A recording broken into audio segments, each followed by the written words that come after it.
నిర్మల్ జిల్లా నవ సంఘర్షణ సమితి కార్యవర్గాన్ని ఎన్నుకున్నట్టు రాష్ట్ర నవ సంఘర్షణ సమితి అధ్యక్షులు ఆప్కా గజేందర్ యాదవ్ తెలిపారు.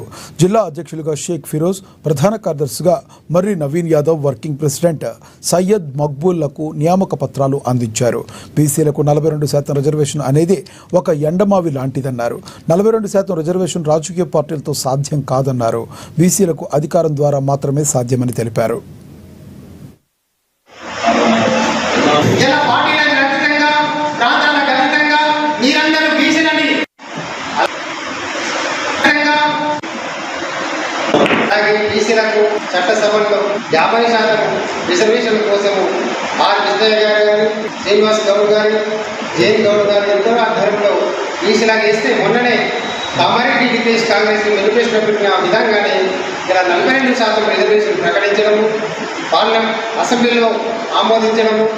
కానీ కాకపోతే మాకు బీసీలకు అన్యాయం జరుగుతుందని ఇలా నవసంఘర్షణ సమితి కాంగ్రెస్ పార్టీ ముఖ్యమంత్రి గారికి, మంత్రివర్యులందరికీ మేము హెచ్చరిస్తున్నాం.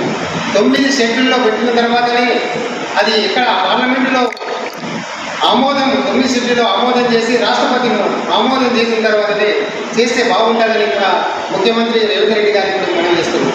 దాని భావనే నవసంఘర్షణ సమితి మొన్ననే బీసీల డిక్లరేషన్ కోసము ఇలా ప్రతి గ్రామంలో, ప్రతి మండలంలో, నియోజకవర్గంలో, జిల్లాలో అవేర్నెస్ ప్రోగ్రాం పెడతాం. బీసీలకు చైతన్యం తీసుకొస్తాం. ఇలా ఒక పక్కేమో ముఖ్యమంత్రి గారు అంటున్నారు 47% అసెంబ్లీలో ప్రకటించిన ఆమోదించడం అంటున్నారు. కానీ చట్ట ప్రకారం చేయలేదు. అది బీజేపీ వాళ్ళకు ఒకటే నేను మనం వేస్తున్నా. ప్రధానమంత్రి బీజేపీ నరేంద్ర మోడీ గారికి కానీ, బీజేపీ ప్రభుత్వం గారికి, కేంద్ర మంత్రి సంజయ్ అన్న గారికి కానీ, కిషన్ రెడ్డి గారికి నేను విజ్ఞప్తి చేస్తున్నా. అయ్యా ఈ విధంగా ఇలా బీహార్ రాష్ట్రంలో కానీ, మహారాష్ట్రంలో కానీ ఇట్లే చట్టం చేస్తే ఒప్పుడు ఏంది, ఒప్పుడు పోద్దంటే మీరు బీజేపీ ప్రభుత్వం మీద ఒత్తిడి తెచ్చి పార్లమెంటులో 9 షెడ్యూల్ ప్రకారం చేస్తే తప్పకుండా ఆమోద ముద్ర వేస్తే మాకు రిజర్వేషన్ వస్తుందని కూడా నేను మనం చేస్తున్నాను.